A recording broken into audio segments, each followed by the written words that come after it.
Hey, everybody, this is Maha. And this is Dylan. We're the hosts of See, That Wasn't Too Hard, podcast that explores everything from the human condition all the way down to continuous improvement. I know. Today, we'll be introducing and talking with a guest, Eric Warheit. Should I redo that? Is that right? And that's right. Eric is a product manager at Toyota in their probably most glamorous division, at least as far as the buzzwords are concerned, doing machine learning and AI and connectedness. I don't understand it all, but he has some really interesting insights about learning what customers want. And that's what we're going to be talking about today. Are you ready? Let's do this. It's great. Let's get ready. All Let's go right. started. I'm obviously, yeah. I'm enthusiastic about this. I appreciate having me today, Dylan and Maha. Really interested about the human condition and, the various ways in which we get in our own way when it comes to continuous improvement and how we can do better.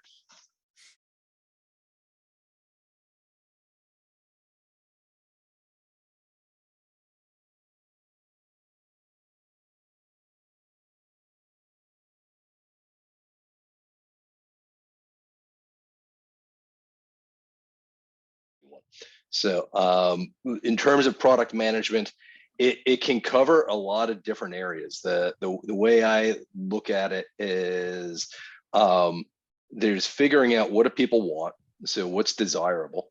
There's figuring out of things that are desirable, what is technically feasible or logistically feasible to be able to build for people. And then just as importantly as the first two is it business viable? Is it something that we can actually afford to do today? And so it's taking those three things and overlaying them. And I probably have some dreams that I have about this is what people want.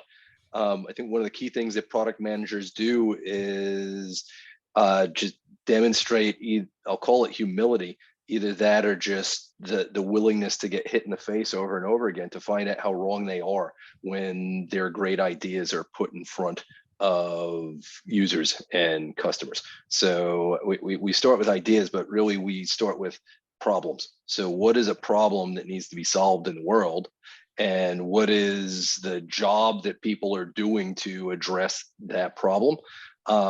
There's a framework called the jobs to be done framework that I think Peter Ulrich is known for coining and producing. And there's real people out there. They're trying to do something, and it either is going to address a pain or it's going to make them feel good. So it's going to be a painkiller or a vitamin. What do you do to give them that painkiller or vitamin? And then how do you continuously test that to find out how wrong you are so that you can do things badly in order to get better? So this is actually an interesting take on that as well. But how do you know then whether they need or want a vitamin versus whether they need or want a painkiller? Thanks for setting the bar high, Maha. I appreciate it. And it's a combination of things, but ultimately it's really about when done well. And I do it not well more often than not. But when done well, it's the scientific method. There's a hypothesis, and what do you do? What do I do to test that hypothesis? What do I do to get this in front of a person who might actually consume it and give them an opportunity to talk about how it might work for them or how it might not, and even better yet, see how they might use it. There's getting value built, and that value can be a prototype. It can be like a piece of paper with things drawn on it, and putting it in front of folks to see how they interact with it and to see what sort of sentiment, for lack of a better term, is cultivated within that user. And so it's often hard to do that. Mm-hmm. When you're doing that, I like where you went in the last question with you solve problems. Like you start with what's the problem we want to solve with the product. how do you know if people are willing to spend on a problem or if they just like to whine about the problem? It's in my case, I'm in an interesting position because a lot of the products that I build are not necessarily the things that a user would see directly. It's something that feeds something that a user would see. So we might be building a recommendation or a prediction that then in one of our consumer apps or in our in-car experience or in-vehicle experience might be exposed. And so it becomes even trickier, I think, to your point, Dylan, to be able to test that. And there's a book that I've read that helps me in terms of understanding ways to ask questions to understand, will people pay for it? It's called the Mom Test, and it talks about asking very direct questions that are not hypothetical in any way. It's about what are you experiencing today? How much time does that take you? How much money do you spend to fix that? What solutions have you tried? And one of the things that I've found it in working with our stakeholders and that the book testifies to is, if someone's experiencing a problem but they've done nothing to fix it, they're not going to do this something that is give you money to fix that problem that they've done nothing to solve. So if that's a complainer is the person who has the experience and prefers to be a victim than someone who shifts what happens next. One of the challenges is, what do you do to get in front of those people? And there's different products that exist. There's different consultancies that exist that do user testing and that get feedback from folks. And there's simple ways. You can go to a bar. Not that I'm advocating for any particular social behaviors or consumption patterns, but you can go to a bar and run into someone, and if you ask questions and you demonstrate curiosity, you can come to understand really informally but wisely what people care about. Fantastic. And has the pressing people to define those concrete, what was the last time, when was the last time you had that problem and what did you do about it, and try to suss out how much pain, how much they're willing to spend, how much they're already spending on this problem. Is that applicable when you're in situations like yours where you're trying to deliver value that's kind of abstracted through layers of teams before it gets to the final buyer? Right. So it's multifaceted for the problems that I'm solving, in that I'll be asking questions of our consumers about the problems that they're trying to solve, where the consumer isn't the driver. The consumer isn't the person that's using the actual the final product. It might be the person who's consuming the prediction. It might be the data scientist who's building the prediction. And so we'll go through interrogatory or questioning exercises to understand that. It's very challenging. People don't respond well to surveys. People, in my experience, speaking just for myself, not even casting a stone, when you really put the screws to me about, well, what do you want? How do you measure that? What did you really do in that moment?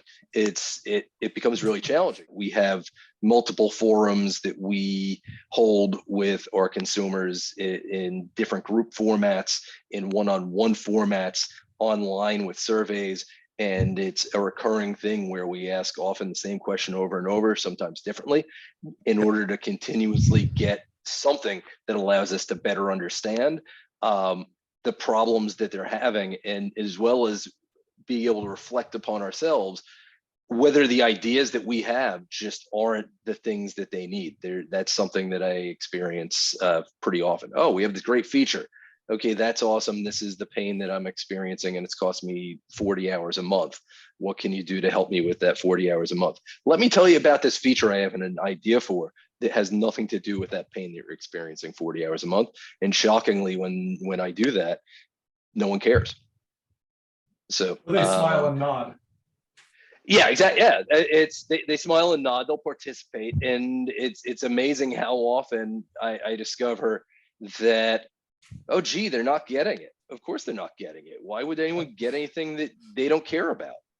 And I just asked 2 questions then. It seems like you're touching on a really important point, which is the legacy of the pain and how that legacy, yeah, the legacy of the pain is if it's a problem or a question that has been there for quite a while, there's legacy to it. There's cost attached to it. There's even apathy that might be, well, I just made that up, by the way. There's apathy that is attached to it sometimes. Well, there you go. Good for me. Just anyways. There's baggage. Yeah, baggage is a good word. Legacy is I'm thinking legacy software, for example. So there's like a lot of, there's a lot of things that are attached to it that makes the pain point either not clear sometimes or makes the pain point something that a lot of people want to avoid.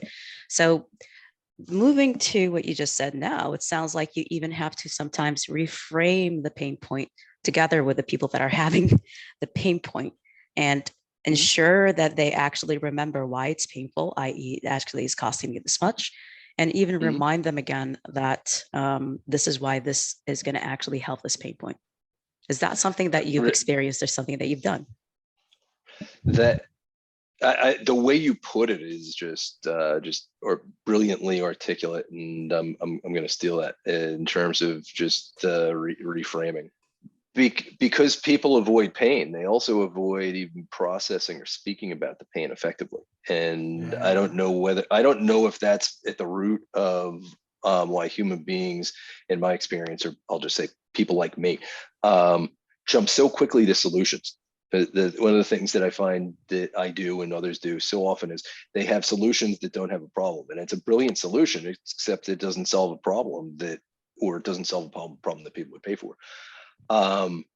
And so there is that reframing, there is that reminding, and we're trying to ask you, tell me about yourself, tell me about your day-to-day, and that way we can have a broad enough palette of things where we can go, okay, we can now solve for these things infinitely. But if the conversation avoids that legacy of pain and focuses on the prospective solution, which is often what happens, then we wind up going down the wrong road, building things that people don't want or need. So to get back to the question, I don't know that I do reframe it the way you're suggesting, Maha. It's something that I'm going to aim to do. Now that we're having this conversation, thinking about it in this way, I think the reframing is often in the, okay, thank you very much. I appreciate you telling me about this thing that would make things better. Help me understand what you experienced today that you think that thing will make better. And I mean, I had a call, I think it was last week, where it took us, I think, 30 minutes simply to get to the point where folks went, oh, you just want me to talk about the work that I do today. And you don't need me to structure it in any particular way. You don't need me to speak in the context of any given solution or any given type of domain or discipline area. Yeah, just tell me about what sucks, and then we can learn more about it, and then maybe we can figure out, oh wow, there's an easy way to fix that, ideally, or we can at least help you come to terms with the emotional side of that legacy. So when you do those conversations and like you listen to people and you like persuade them, you actually want to know about their pain, do you bring like marketing teams along, or do you wish you could? I feel like that would be like how people express their pain. Sometimes the solution is a perfect fit for their pain, but you have a hard time explaining how, or even at scale, how it's going to solve a bunch of people's pain so you can actually sell the thing. Right. In my case, usually not. The size and shape of our organization isn't that way. So working for Toyota Connected, it's a small company within the Toyota ecosystem, and it's much more of a startup culture. So product is sales, product is marketing, at least for the work that we're doing. And then I think, to your point, and this is an opportunity to reflect, there are things that we might be working on that are going to be delivered upline through another channel, right? Where you have, say, the Toyota One App solution.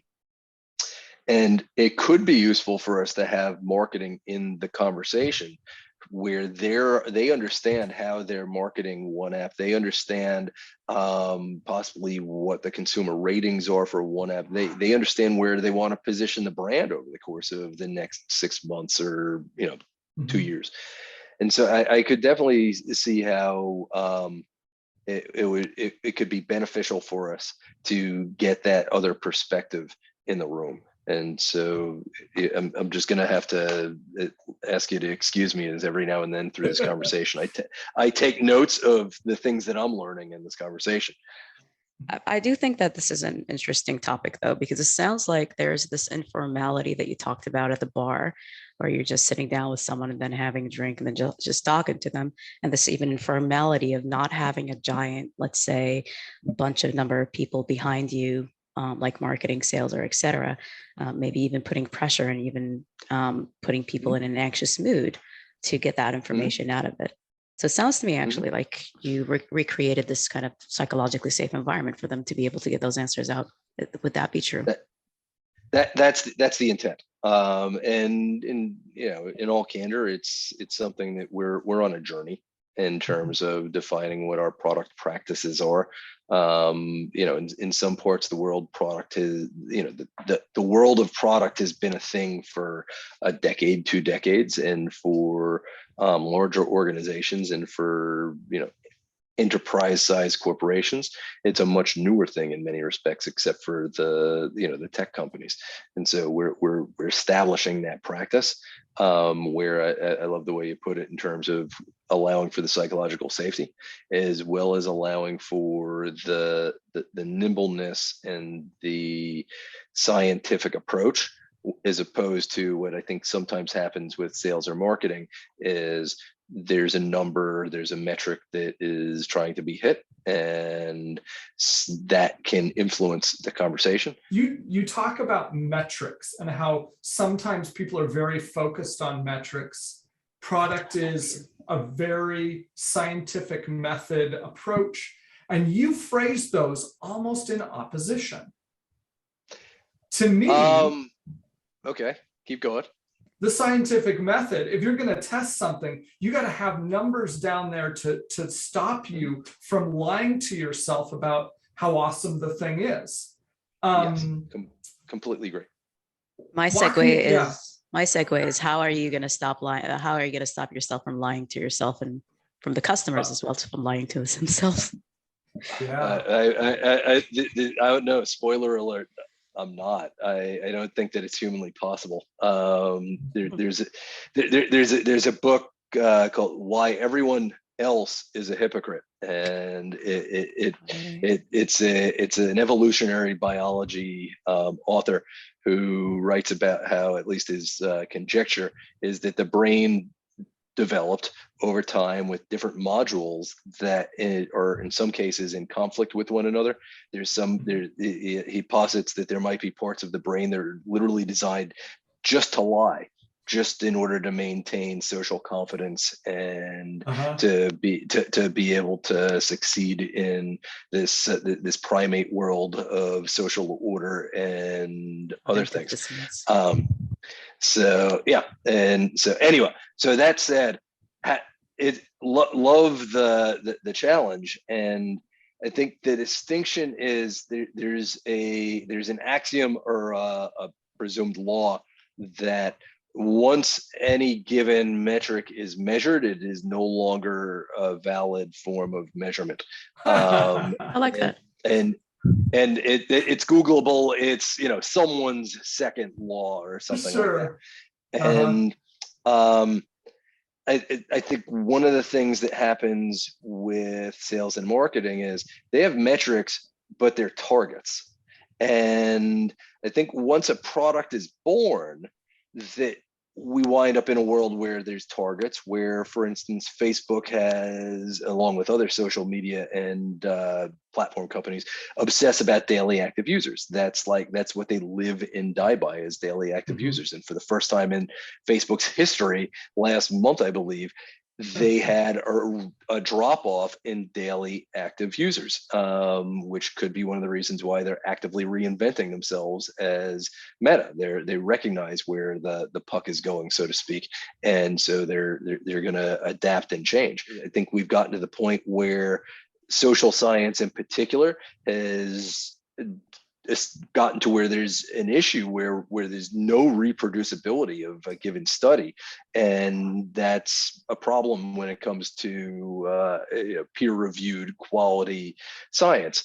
The same might be true for a product. There's something that is called a painted door test, where, let's say you go to a website, and so you visit acme.com and you see this new feature and you're really interested in it. So you click on the button or the call to action, and you are moved to a new page so that you can learn more about that product. And then you click again to go one step further into their funnel, to demonstrating some level of commitment of, yeah, I want to sign up for that.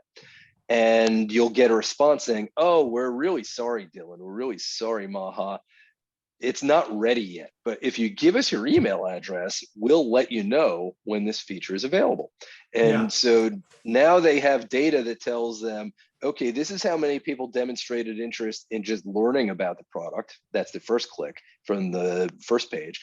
And then when you click again to sign up or to engage more deeply, now you go, and this is the number of people who click through the funnel to actually sign up. And now as a product manager, I can start saying, okay, this is something that people want. Maybe we should build this software, whereas the painted door is all it is paint on a wall. You painted a door on a wall to see who would try to go through it, as opposed to bothering to knock a hole in the wall and go and cut a door and install it, and all the effort, cost, and everything, only to find out that no one gives a darn about your door and no one's going in. So it's just a way to get something that's very data driven, where you're simply looking to see, do people use it, yes or no? And then if they don't, now maybe I mess with the content on the page to change that conversion. What do I need to do on the first page to increase my conversion to that second page? What do I need to do on that second page to increase that click through? And then when you get the right mix, you might say, okay, we think we have enough interest here to invest in building this product. And you would build it to what you described on your webpage. Fascinating. Eric, if someone is unsure why people are not buying their product, where would you suggest they start? What's like an easy thing they can do tomorrow? An easy thing they can do tomorrow. Wow. So it's look at the numbers, see, and I think there's certain metrics in terms of, let's say, and I'll speak in technology products, where maybe you go and you sign up and you give your email address, but then you never actually activate or engage with the product. Maybe you engage with the product once or twice, and then you stop using it. Maybe you used it for a month and then you stop using it. And so there's figuring out who's dropping off where, and then there's asking the question of, what is the user journey here? What is the user journey, and what is the person trying to solve along each step of the journey? And what's the experience that we're providing? Is there a friction point that we have in our product where, and this is one thing I have to caveat this isn't easy, in that unless you have good analytics for your product. And one of the toughest problems to solve is having good analytics. It's just something that's somewhat challenging itself. So assuming you have that, it's seeing where the drop-offs are, and then to talk to your users. I think it depends on your product. For instance, if it's a B2B product, it's a different type of engagement than if it's a B2C product. But more than likely, you have the contact information for your users, and start a conversation. You might have to offer an Amazon gift card to get someone to give you 15 minutes of their time, but show us how you use the product. Show us where you get frustrated and what it doesn't do for you. So there's those sorts of things. And so I guess if you're talking easy, if easy can do it tomorrow, who your customers are probably. Find 100 of them and then go have a conversation. Just 10 minutes apiece, chat them up, do what you need to. And be empirical. So it goes back to the mom test, right, in terms of the legacy of pain, which is a different book that Maha has yet to write. And sounds like an MMA fight, but yes. Yeah, it's what's their legacy of pain? It's something happened. They couldn't do something because they started off, they wouldn't have come to you for no reason. And at the same time, maybe it's not a big enough problem for them. And I think there's another thing, which is figuring out how challenging is the problem that you have to solve. I have a friend of mine who he built a habit app to improve people's habits. And there are a number of apps that are out there. Some are more successful than others, but it's really hard to change people's habits. So if you have this tracker and you're selling it, and it forces me to confront the legacy of the pain that is my not honored commitments over the course of a given time period, there's really fine line to walk there. So I think you have to be honest with yourself in terms of the difficulty of the problem that you're trying to tackle in and of itself. So, and when you ask that question, Dylan, what type of products did you have in mind? Good question. I honestly, I was fishing for a conclusion, and you gave it to me. You gave us a lot of other stuff too. Okay. But talk to your users, talk to your customers. I think that's the moral of the story. And I think very few people do that enough. I think they get stuck in metrics. I think they get stuck in output metrics, especially. Output, yes. I can see that. Yeah. And not input metrics. They're worried about things they can't control, and they do not focus hard enough on things they can control. The metrics of and I mean, there's so much to talk about, but what I especially like about your examples was doing A/B testing on, seeing if you can change the conversion rate from step 1 to step 2 in a marketing pipeline. That's like changing the wording, changing your messaging. That's what you can control, and focusing on that instead of like click rates or something. I guess they go hand in hand a bit, but yeah. I would argue that one out. I would argue that it actually plays on people's need for convenience, and it plays on the behavioral economic side of these things as well. On one hand, when you have a problem that is already set, the behavior could actually be identified really quickly if you have the right, just like you said, analytics behind it, if you can do the right data mining behind it, or the right process mining in this case behind it. On the other hand, with the A/B testing as well and everything else that you talked about with the door. Sorry, I just have the song stuck in my head now. Then I actually think that you're trying to gather as much open data as you can, and for that to happen, you need to know, and you also need to understand how people act and how people are behavioral wise to be able to capture it properly. Would that be kind of a good way of framing it too? Yeah, I think it's a great summary. You talk to your people, It's understanding the way they're experiencing the world, and it's understanding that, I think, to the point of metrics you can't control versus metrics you can control. I reflect on just for myself the ways in which I will choose something that makes me maybe I can feel smart about how I'm going about doing something, but I'm not being effective. And I'm being smart because I'm researching something and I'm getting data points, but they're not data points that I can actually have significant effect on quickly. But I can feel smart and like I'm conscientious going getting that information. And so the ways in which I'll say I hide from myself or I hide from risk by choosing the thing that can't be affected, as opposed to really seeking the things that I can do. So it's, don't tell me what you can't do, tell me about what you can do. And finding those metrics, finding the behaviors through talking to people that you can affect. And then really confronting as product manager, as someone in product, confronting myself on a regular basis with the shame of just getting it wrong again, the shame, the pain of, I made that mistake again. I demonstrated that cognitive bias again.